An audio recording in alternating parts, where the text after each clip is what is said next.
Eh bien bonjour, aujourd'hui on va se retrouver pour une nouvelle séance de réparation, toujours avec le PCV, la broderie éventuellement, etc. Jusqu'ici je vous ai montré comment appliquer des pièces simples mais sur des endroits en fait qui étaient en bon état, hein, c'était juste pour vous amuser. Maintenant on va peut-être aborder le problème de réparation mais sur des jeans un peu usés parce que ça arrive, un peu abîmés, etc. Mais ça ne va pas être très compliqué non plus. Donc la première difficulté, en fait, quelque part, quoi qu'on pense, c'est que si c'est pas troué, un jean, il faut déterminer la partie qui est abîmée, en fait. Le problème de ce type de réparation, c'est que il ne faut pas accrocher la réparation. Vous pouvez mettre une pièce, un ovale, un carré, ce que vous voulez. Bon, c'est pas très original, mais bon. C'est qu'il faut que ça s'accroche sur une zone saine. C'est ça l'important. Là, je vais vous montrer une façon de... Donc vous voyez, là, la zone abîmée, c'est vraiment là. Donc il va falloir que j'aille un peu plus loin pour être sûr que ça va tenir.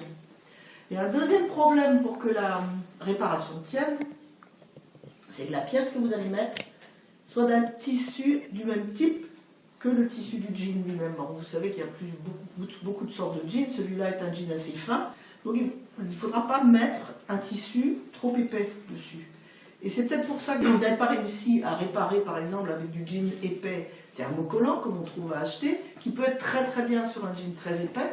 Et si vous mettez une thermocollant sur cette partie-là, mettons que vous mettiez un rond là, vous êtes sûr que ça va craquer dans les 15 jours, dans le mois, parce que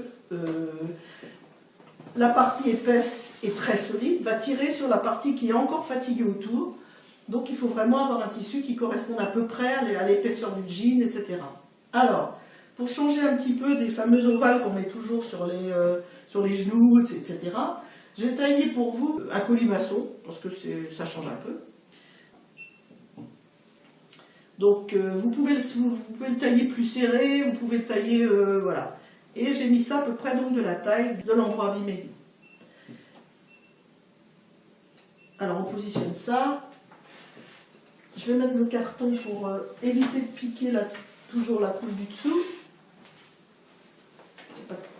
Voilà. Et on va accrocher avec des épingles. Alors, un autre problème, c'est que si vous avez un jean avec de l'élastane dedans, vous voyez ça sur les étiquettes, si c'est coton et élastane, comme le coton élastane est élastique, vous n'avez pas intérêt non plus à mettre un coton pur trop épais, parce que il va pas être élastique, donc il va résister, et quand vous allez faire des mouvements avec votre jean en élastane, la pièce ne va pas tenir non plus. Donc il faut bien repérer la constitution du tissu et mettre un tissu qui correspond au jean. Vous prenez votre aiguillet de fil. Là j'ai mis 2 fils et je ramène ma bouteille pour pouvoir broder. Alors, en principe, je commence ce type de colimaçon, on va dire, par le milieu. Parce que si je commence par l'extérieur et si je resserre un peu trop, j'aurai plus de place après. Tandis que par le milieu, je suis sûre d'avoir toujours la place pour placer l'extérieur du rond, en fait. La gauchère va partir par là et moi, je vais partir vers ici. Là, j'espère que vous voyez bien. Et je vais faire mon PCV.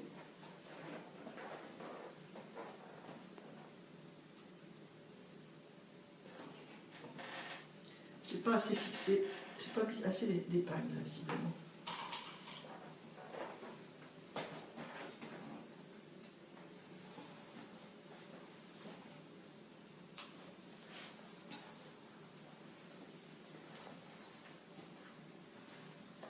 Voilà. Bon. Pour ceux qui aiment les colimaçons, c'est pas mal. Hein. Ceux qui n'aiment pas, ils peuvent faire un carré, pas de souci. Voilà, à la prochaine fois. Vous likez, vous dislikez. Non, c'est pas ça, c'est pas grave, hein. Vous avez compris, vous connaissez ça.